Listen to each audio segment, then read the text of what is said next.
Assalamualaikum warahmatullahi wabarakatuh.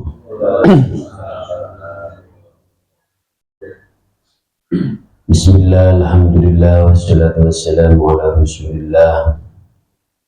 Wala hawla wala quwwata illa billah.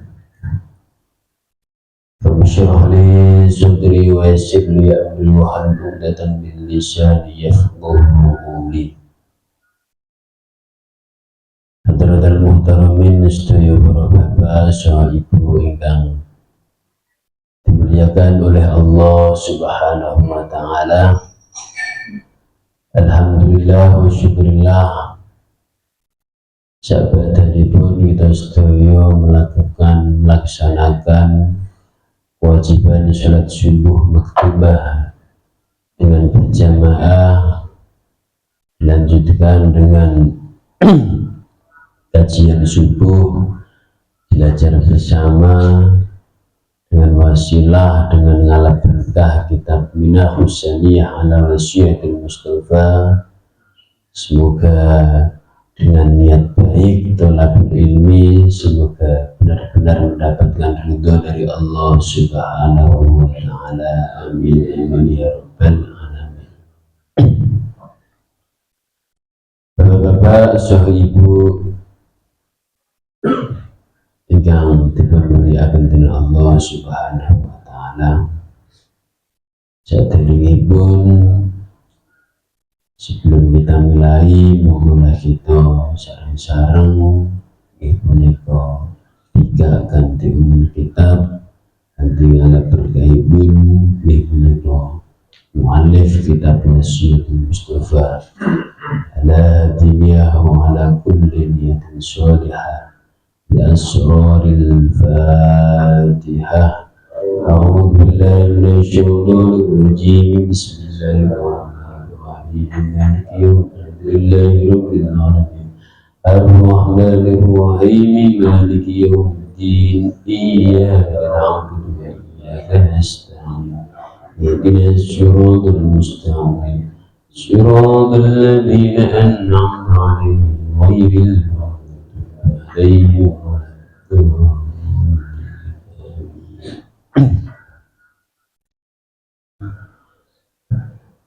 Bismillahirrahmanirrahim. Faslun ay hadza faslun. Alhamdulillah kita sampun belajar sareng-sareng, kita bisa belajar bersama-sama, sudah menginjak punika mengenai bab taubat kepada Allah Subhanahu wa ta'ala. Faslun ay hadza faslun ya Ali wa Ali walittaibi, lan ikut tetap kedui kang taubat. Ketika Sayyidina Ali diwasiati oleh Rasulullah sallallahu alaihi wasallam mengenai bab ini punika bab taubat. Insyaallah setiap manusia ini punika ngapunten pernah melakukan dosa, baik dosa kecil maupun dosa besar. Beliau Sayyidina Ali diwasiati oleh Rasulullah sallallahu alaihi wasallam mengenai pentingnya kita bertaubat kepada Allah Subhanahu wa ta'ala. Walittaibi alam salasu alamatin, tanda-tanda ketika orang mau taubat kepada Allah Subhanahu wa ta'ala, salatu alamat, ada 3 tanda-tandanya. Yang pertama ijtinabul haram. Yang pertama yaitu berusaha menjauhi dari beberapa hal yang diharamkan oleh Allah Subhanahu wa ta'ala. Ketika kita sudah berniat mendekatkan diri kepada Allah Subhanahu wa ta'ala,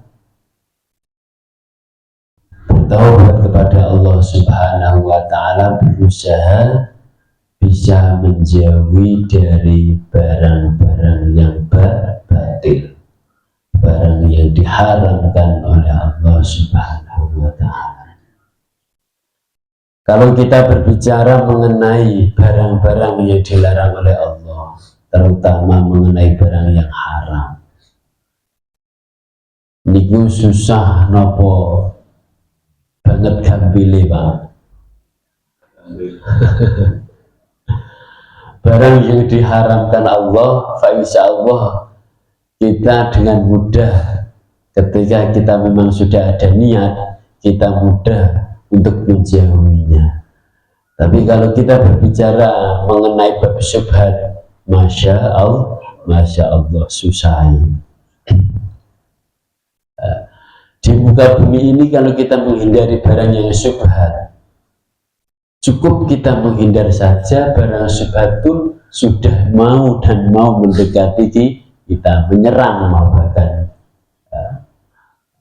Kita cukup dengan berusaha untuk menghindari. Terlebih dalam ma'isyah kita, pekerjaan kita yang kita lakukan setiap harinya, insya Allah semoga halalan thayyiban, amin Allahumma amin. Karena apa? Karena harta yang kita cari untuk menafkahi keluarga kita. Insya Allah semoga benar-benar suci harta yang kita miliki. Bukan usah khawatir, insya Allah kita dengan memeluk agama Islam, meskipun agama-agama kita ini merupakan agama warisan, Islamnya kita ini kan Islam warisan bagi dari mulai bayi. Yang paling luar biasa istimewa nih ketika orang yang mau memeluk agama Islam dengan meyakini keberadaan Allah Subhanahu wa Ta'ala, bahkan orang tersebut bisa meyakini kalau Muhammad diutusan ibnu Allah. Karena apa? Karena kita tidak memenanginya, kita tidak menjumpainya, cukup mencintai dengan keberadaan dan keistimewaan Rasulullah Sallallahu Alaihi Wasallam. Ijtinabul haram wal hirsi niku tiyang engkang demen, aris lemah lembut, benar-benar cinta ala tolabil ilmi. Ciri-ciri ini pun tiang engkang benar-benar ingin mendekatkan diri kepada Allah, tobat atas kesalahan yang ia lakukan. Dia mencari berbagai jalan untuk mendekatkan diri agar tobatnya diterima oleh Allah Subhanahu wa Ta'ala. Dengan cara apa? Yang pertama, ijtinabul haram, menjauhi dari barang-barang yang haram, dan suka untuk mendatangi berbagai kajian, yakni tolabul ilmi, mencari ketika kita ingin bertobat kepada Allah. Seberapapun, sebesar apapun keniatan kita, apakah memang benar-benar bisa diterima tobatnya kita kepada Allah Subhanahu wa Ta'ala. Berbagai ilmu, berbagai kajian kita jalani. Insya Allah dengan sedemikian rupa kita sudah tahu ilmunya, bagaimana caranya agar tobat kita bisa diterima oleh Allah Subhanahu wa Ta'ala. Ya punya diantara pun kita yang paling kuat, yaitu adalah ketika kita melaksanakan sholat. Inna sholati wa nusuki wa mahyaya wa mamati lillahi rabbil alamin. Kita tahu bahwasanya cakrawala di muka bumi ini dan seisinya itu benar-benar milik Allah Subhanahu wa ta'ala. Wala ya'udu lidzambi, dan juga tidak mau mengulangi dosa-dosa yang telah kita perbuat. Wala ya'udu lidzambi, niki enggang sedikit susah. Ketika kita sudah melakukan dosa besar, sudah 1 hari, 1 minggu, 1 bulan, beberapa bulan, dan bahkan 1 tahun, kira-kira ketika kita akan menjauhi dan kita diiming-imingi dengan dosa yang berada di depan mata kita, kira-kira setelah 1 tahun bahkan sudah lupa dengan kenikmatan yang sudah terlewati, kira-kira kita mau melakukan lagi apa benar-benar bisa menjauhi, Pak? Nah, ini sih susah, seakan-akan sudah lupa, sudah terlena dengan kesalahan yang dulu kita perbuat. Makanya Rasulullah Shallallahu Alaihi Wasallam menghentikan kalian Sayyidina Ali, wala ya'ud lidzambi, jangan pernah mengulangi dosa yang kamu perbuat lagi. Beliau mengibaratkan, menisbatkan kama la ya'udu lil halbi lidzur'i, seperti hanya bayi yang sudah disapih. Ketika anak berusia 2 tahun sudah disapih dari susunya, dari ASI ibu, ketika akan mengulangi lagi kan sudah tidak mau bagi benten kalian tiang sepuh. Ketika puteranipun sudah disapih, yang mengulangi lagi malah bapaknya mengulangi lagi. Semoga dengan kita sudah tahu tutorial dan caranya kita bertobat kepada Allah Subhanahu wa ta'ala, semoga benar-benar bisa untuk menjauh. Ini khususnya kama la ya'udu lil halbi dzurri, sebisa mungkin seperti hanya anak kecil yang sudah disapih asinya oleh ibu. Kama ya'udu lil halbi lidzurri, ketika Allah Subhanahu wa ta'ala sudah benar-benar bisa menerima taubat kita dengan kebaikan kita, dengan keistiqomahan kita, fa insyaallah dengan kita tahu caranya, Allah Subhanahu wa ta'ala akan menerima taubat kita. Amin Allahumma amin. Ampun sering-sering kados taubatipun tiyang ingkang madang sambel, meskipun pedes, meskipun maame soto niku disukani sambel ingkang kathah, yang banyak diberi sambel yang banyak pedes, besoknya lagi ketika mau makan soto lagi pengennya pedes lagi. Niku sifatnya manusiawi. Faslun ay hadza faslun fi alamati syirki. Di sini fasal menerangkan wasiat Rasulullah kepada Sayyidina Ali fi alamati syirki, tondo-tondonipun orang yang syirik kepada Allah Subhanahu wa ta'ala. Kala ngendika sapa Kanjeng Nabi alaihi salatu wassalam, Nabi Muhammad berwasiat berkata kepada Sayyidina Ali, ya Ali, lil kafiri salasu alamat, tanda-tanda pun tiang kafir niku wonten tiga.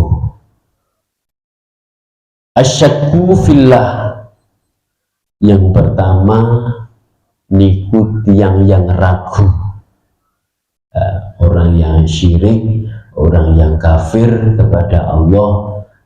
Asyakku fillah, orang yang mamang, yang ragu, yang bimbang kalau Allah Subhanahu wa ta'ala niku adalah Tuhan. Keberadaan Allah niku masih diragukan. Kalau kita cukup, kita yang sudah meyakini ketika kita melaksanakan sholat tahiyat awal dan menggerakkan satu jari telunjuk, asyhadu an la ilaha illallah wa asyhadu anna muhammadar rasulullah. Itu bentuk kesaksian kita, keyakinan kita keberadaan Allah Subhanahu wa ta'ala. Asyaddu fillah, yang pertama mamang ragu keberadaan Allah Subhanahu wa ta'ala. Yang kedua wal bu'du fi ibadillah wal ghuflah. Orang yang memang benar-benar sengit, orang yang benar-benar sengit, tidak menyukai fi ibadillah, ketika sudah masuk Islam dia tidak mau melaksanakan sholat, seakan-akan dia pun juga ragu atas kehendak Allah, keberadaan Allah, dan bahkan kewajiban yang telah diberikan Allah. Wal bu'du, tidak mau melaksanakan apa yang sudah menjadi ketentuannya fi ibadillah, dalam melaksanakan ibadah kepada Allah Subhanahu wa ta'ala, baik ibadah kehidupan kesehariannya, terlebih ibadah sholat 5 waktu. Niku yang susah, 1 dibanding 17 kali. Bayangkan, ngapunten, ketika kita masuk Islam 7 hari 7 malam kita diperuntukkan untuk melaksanakan sholat 5 waktu, dibandingkan dengan 1 kali. Itu lebih berat. Insya Allah dengan kita sabar melaksanakan sholat dengan mudah. Maksimal ketika orang melaksanakan sholat paling lama itu kan 5 menit, 5 menit. Coba bayangkan 5 menit dikali 5 berarti 25 24 jam dikurangi 1 jam pun nggak ada bagi. Dengan waktu yang mudah, tapi susah untuk menggerakkan hati, menggerakkan organ tubuh. Itu ketika kita lalai dengan kewajiban kita, dengan sendirinya kita tergolong, naudzubillah, tergolong orang-orang yang syirik. Wal ghaflah, terlebih orang yang lupa dengan ketentuannya, dengan kewajibannya, terlebih melalaikan. Dalam surat As-Sahun, Bismillahirrahmanirrahim. أرأيت الذي يكذب بالدين فذلك الذي يدعو اليتيم ولا يحض على طعام المسكين فويل للمصلين الذين هم عن صلاتهم ساهون. Orang yang aras-arasan, tahu Pak, aras-arasan, orang yang susah, orang yang geraknya susah, dengan melaksanakan sholat rasanya males, niku pun sudah diberikan diberikan wejangan oleh Allah, tantangan oleh Allah. Ketika kita melaksanakan sholat dengan cara bermalas-malasan, neraka pun sudah diperuntukkan bagi orang yang sholat dengan cara malas-malasan. Terlebih orang yang mau meninggalkan, itu malah ancamannya lebih berat. An ta'atillah wal ghaflati an ta'atillah. Orang tersebut lalai dengan apa yang telah menjadi kewajibannya, terlebih taat kepada Allah Subhanahu wa ta'ala. Niku tanda-tanda pun orang yang syirik, terlebih orang yang kafir. Dan 3 alamat. Yang pertama, asyakku fillah, dia ragu keberadaan Allah Subhanahu wa ta'ala. Yang kedua, wal budu fi ibadillah, dia tidak menyukai, dia sengit, tidak mau ibadah kepada Allah Subhanahu wa ta'ala. Yang ketiga, dia melupakan dengan sendirinya apa yang telah menjadi kewajibannya, yaitu taat kepada Allah Subhanahu wa ta'ala. Na'udzubillahi min dzalik. Kalau kita berbicara mengenai ilmu syariat, cukup kita meninggalkan 3 kali sholat Jumatan pun sudah termasuk bagian orang yang kafir. Sesibuk apapun, sesempit apapun keberadaan kita, keadaan kita, tolong luangkan untuk melaksanakan sholat, terlebih sholat Jumat, agar kita diberikan selamat oleh Allah Subhanahu wa ta'ala, baik selamat di dunia maupun di akhirat. Untuk itu marilah kita bersama-sama selalu mengingatkan regenerasi kita, putra-putri kita, sesibuk apapun, semales apapun, kita tetap melaksanakan sholat. Sholat ya kadang-kadang rampung. Bismillah, meskipun jengkelat 3 menit rampung, mode batas. Tetap sholat. Kalau kita lagi nggak mood, cukup kita mengambil rukun-rukunnya saja. Seperti hanya ketika sujud, ketika ruku, subhanallah, bihamdi. Misalnya kok susah, lagi rasa-rasa, cukup melaksanakan rukun-rukun sunnah itu tinggal sih, berhubung lagi kurang fit, wong ngadep karo Gusti Allah kok kurang fit iki. Ini saged dihindari ya. Walau kana qalilan, meskipun kita mempercepat lagi buru-buru diundang bose urus sholat, waktu wis mepet niku sing susah. Akhirnya dengan sendirinya ngomongin apa? Lupa, lali. Padahal diberikan waktu zuhur ini kan sekitar 2,5 jam, sekitar 3 jam, kurang 5 menit kok susah. Masya Allah. Sholat ini paling lama ini 5 menit, paling 7 menit niku pas dadi imam. Misalnya sholat jambaan sendiri paling 3 menit niku wah luar biasa.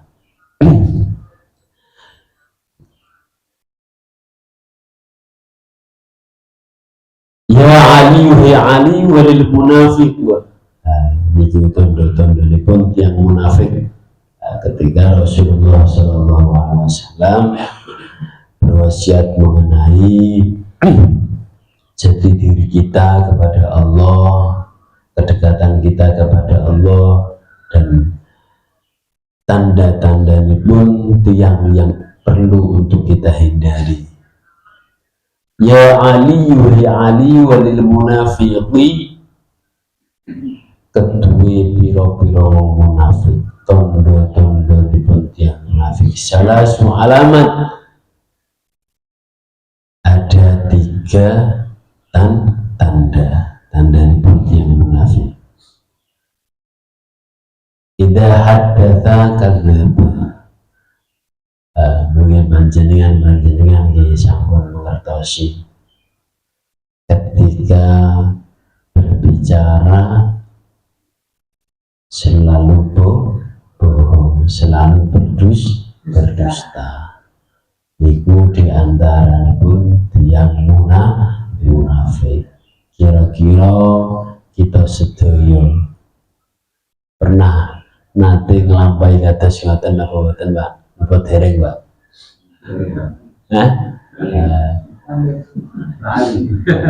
Lali lagi. Insyaallah husnudzonnya kita, setiap orang pasti pernah melakukan, dengan sendirinya terhapus oleh wudhu kita. Yang penting jangan sering-sering, cukup 1 kali ini manusiawi. Idza hadatsa kadzdzaba wa idza wa'ada akhlaf. Ketika berbicara selalu berbohong dan berdusta. Itu ciri-ciri dipun tiyang munafik. Insyaallah semua orang terkecuali tetap kabar-kabarno Nabi Muhammad. Terlebih orang yang pinter belajar ilmu mantek dan ilmu napa niku? Ilmu mantek nggih. Niku di alangan pesantren niku kan ada tauriyah. Niku ilmu mantek, ilmu balaghah. Niku wonten keterangan naminipun tauriyah. Contohipun apa, Pak? Niki kula imut-imut terus untuk menghindari. Imut-imut terus ketika Pak Ustadz Zainal niku nyuntuhaken mengenai bab tauriyah. Ketika ada orang yang mau meminjam uang, bahkan meminjam apa saja, meminjam pakaian maupun sepatu maupun mobil, maaf saya tidak megang. Sampeyan ono duit 200 sapa ora, Kang? Ngapunten Kang, aku ora duwe, padahal ning sae ono. Aku ora duwe Kang, ora bowo, padahal ning sae ono. Niku bab tauriyah. Dan Al-Qur'an pun nggih sami. Ini sakim. Ketika Nabi Ibrahim ditanya, kalian Raja Fir'aun, siapakah yang berada di sebelahmu? Niku kan garwane. Nggih napa mboten, Pak? Siti Hajar. Ngakune napa? Iki keluargaku. Nggih keluargane. Krenten napa? Kanten niku sampun dipenikah. Yo nggih bab tauriyah. Niku terbilang, makanya banyak tiang yang mempelajari ilmu balaghah mantek untuk menghindari hal-hal kata semutan itu. Karena apa? Karena sudah tidak ada kepercayaan dalam tubuhnya, dalam hidupnya. Dan itu perlu dihindari agar kita terselamatkan. Idza haddatsa kadzdzaba wa idza wa'ada akhlafa. Yang kedua yaitu sering melayani janji tidak sesuai dengan apa yang dia katakan. Janji niku memang manis bagi, tapi ketika kita sudah lupa atas janji kita, wallahu a'lam. Makanya dalam hidup kita tolong untuk bisa menghindari kata-kata janji, susahnya ampun. Bahkan ketika kita sudah menghadap Allah Subhanahu wa Ta'ala, nih kita kok masih meninggalkan ucapan-ucapan janji. Ini luar biasa tantangan tanganipun dalam menghadap Allah Subhanahu wa Ta'ala. Muga-muga kita sedaya saged menghindari. Wa idza tumina khana wa la tanfa'hu mu'idatun. Ketika kita sudah berbicara hal-hal kados ngoten niku, kepercayaan kita terhadap orang yang berada di lingkungan kita niku dengan sendirinya hilang. Nah, makanya yang ciri-ciri pun yang munafik niku susah untuk menghindari. Maka untuk itu marilah kita dalam melaksanakan sholat perlu untuk diperbanyak istighfar kepada Allah Subhanahu wa Ta'ala. Kados ketika Nabi Adam dikeluarkan oleh Allah Subhanahu wa Ta'ala setelah makan buah kholdi, niku kan setan niku sudah melibatkan namanya Allah. Makanya dengan gampangnya Nabi Adam mempercayai kata-katanya setan. Karena apa? Karena sudah melibatkan namanya Allah. Saya sudah berjanji niki merupakan ramuan kagem jenengan agar selama-lamanya bisa berada di surga. Niku ciri-ciri pun tiang munafik. Kalau setan sudah tak perlu untuk kita bicarakan terlalu banyak. Memang niku visi misi setan niku kan mencari teman sebanyak-banyaknya. Begitu marilah kita agar bisa menghindar dari hal-hal kados ngoten niku. Ya Ali, ya Ali.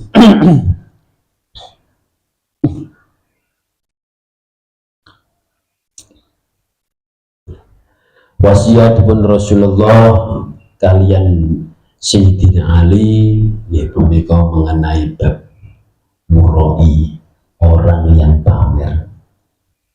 Ya Ali, ya Ali, walil murai thalatu alamat yatimmu ruku'uhu wa sujuduhu ma'an nas. Tanda-tandhanipun tiyang ingkang pamer,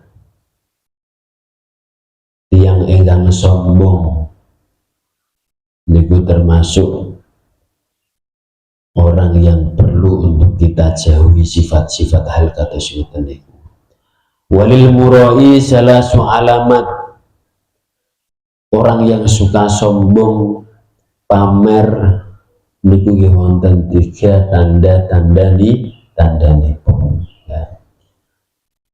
Yatimmu ruku'uhu wa sujuduhu ma'an nas. Ketika dia menjadi imam, menyempurnakan sujudnya, menyempurnakan rukuknya ma'an nas ketika sedang menjadi imam. Terlebih lagi diperlihatkan sujudi ruku'e didawak-dawake. Karena apa? Karena apa? Pamer. Karena sombong. Manas. Wayang kusuhu. Ketika dia sholat sendirian,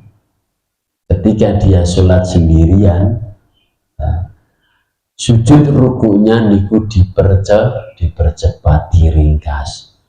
Sing maune sujud diwaca 3 kali, setelah dia sholat sendirian cukup dengan 1 kali. Lebih cepatnya ndak usah, cukup gerakan saja, karena sudah tahu ilmune. Nah, rukuk sujud itu bacaane sunah kesuwen.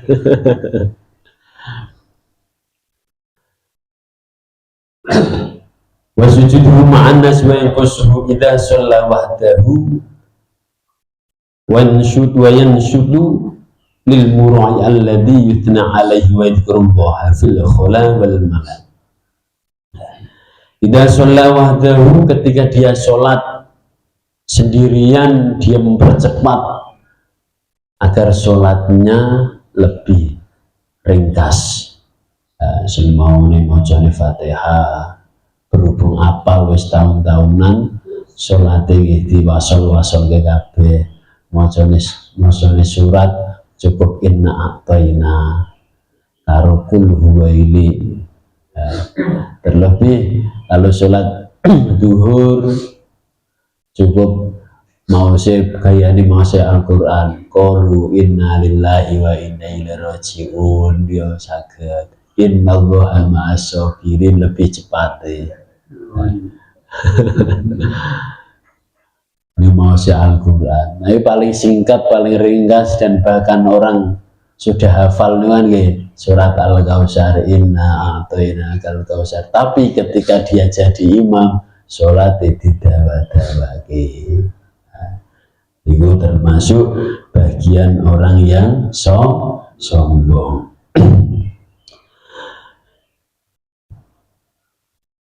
Dengan sedemikian rupa, ketika orang melakukan hal tersebut, dia ingin mendapatkan apa? Wa yuthna, agar dia dialam, agar dia dijunjung, dipuji-puji. Ini tanda-tanda itu. Wa yadhkurullaha fil khala wal ma'la.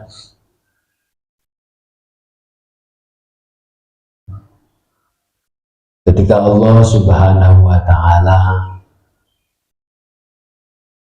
melihat orang yang sombong, yang pamer, terlebih mengenai bab-bab sedekah yang sudah kita lewati, yang sudah kita pelajari kemarin-kemarin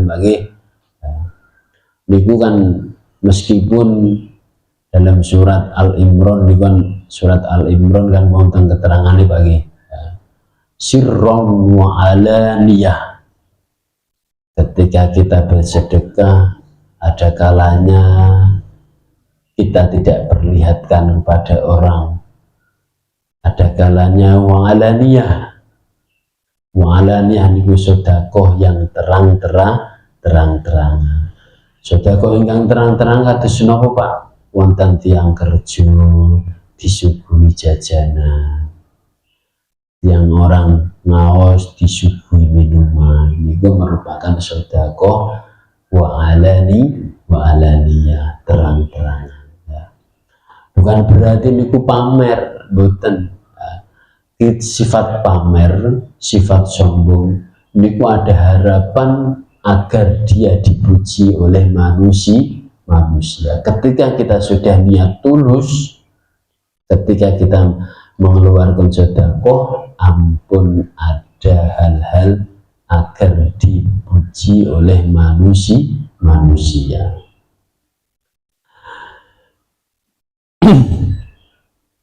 Ya Ali, ya Ali, walil ahmaki talatu alamatin, at-tahamunu fi faraidillah, wa kasratul kalam fi dzikrillah, wa ta'nu fillah.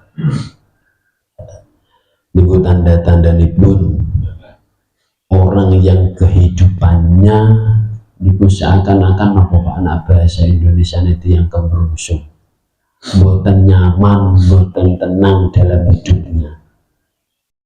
At-tahawuni fi faraidillah, orang yang selalu mempermudah fi faraidillah, ya punika fardu-fardu yang ketentuan Allah Subhanahu wa taala, ya punika yakni salat lima waktu, dan kewajiban kita dalam menafkahi keluarga, ampun mempermudah hal-hal kados ngoten niku nggih. Makanya tiang bekerja sampai luar Jawa, sampai luar negeri, ini karena apa? Karena merupakan tanggung jawab.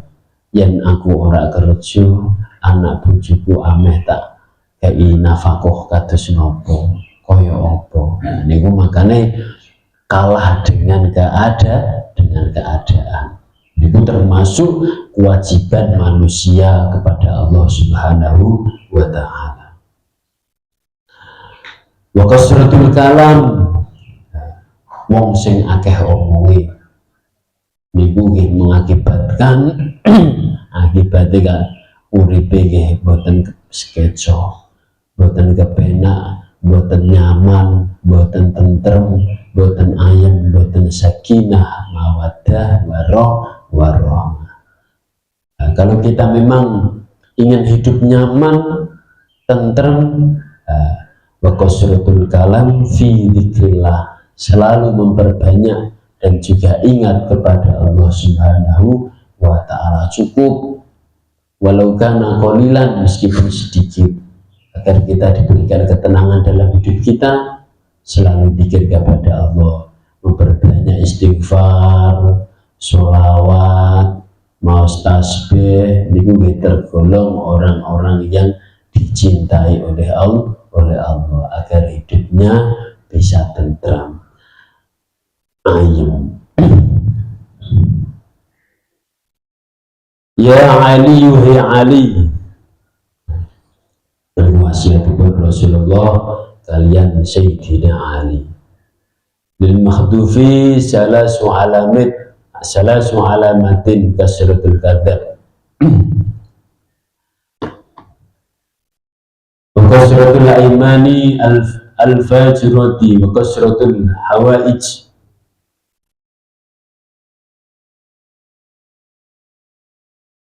Tanda-tanda pun tiang yang banyak bohongnya,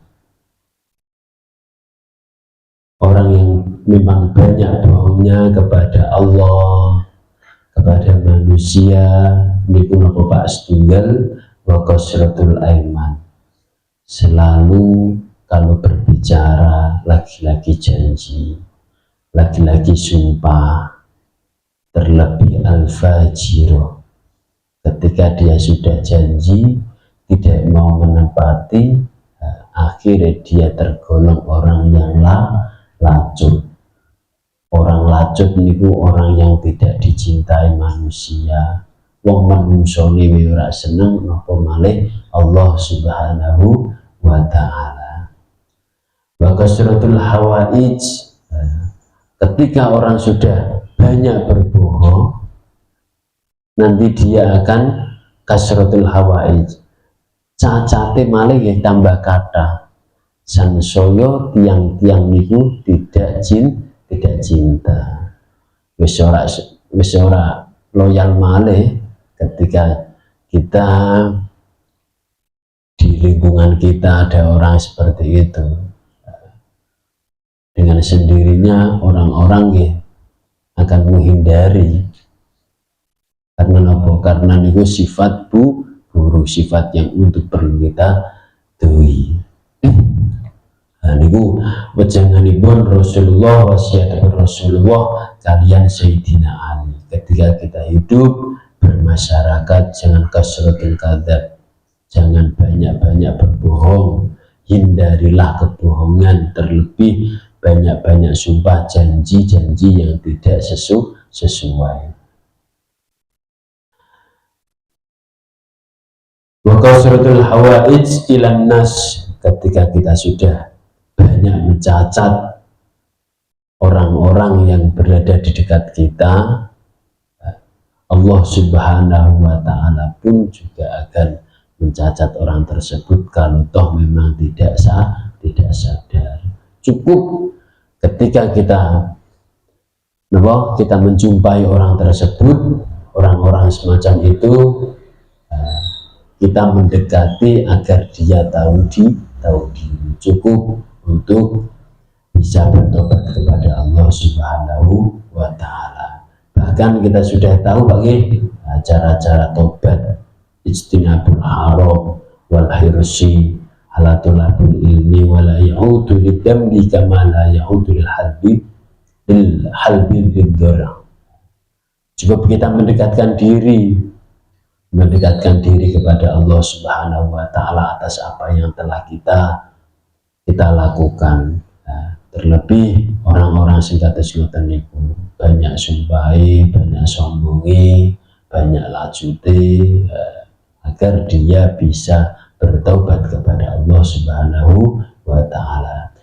Bapak-bapak, ibu ingkang dimuliakan dening Allah Subhanahu wa taala, insyaallah dengan kita belajar wasiatipun Rasulullah kalian Sayyidina Ali cukup buat pegangan hidup bagi muka-muka urip kita sedaya, hidup kita semua memang mendapatkan keberkahan dari Allah Subhanahu wa taala, terlebih dengan harapan semoga kita diselamatkan oleh Allah baik di dunia maupun di akhirat. Amin amin ya rabbal alamin. Bapak-bapak, ibu yang dimuliakan Allah Subhanahu wa taala, demikianlah kajian Ahad pagi, semoga bisa memberikan manfaat di dunia dan akhirat. Amin amin ya rabbal alamin. Wallahu muwaffiq ila aqwamit thoriq. Wassalamualaikum warahmatullahi wabarakatuh.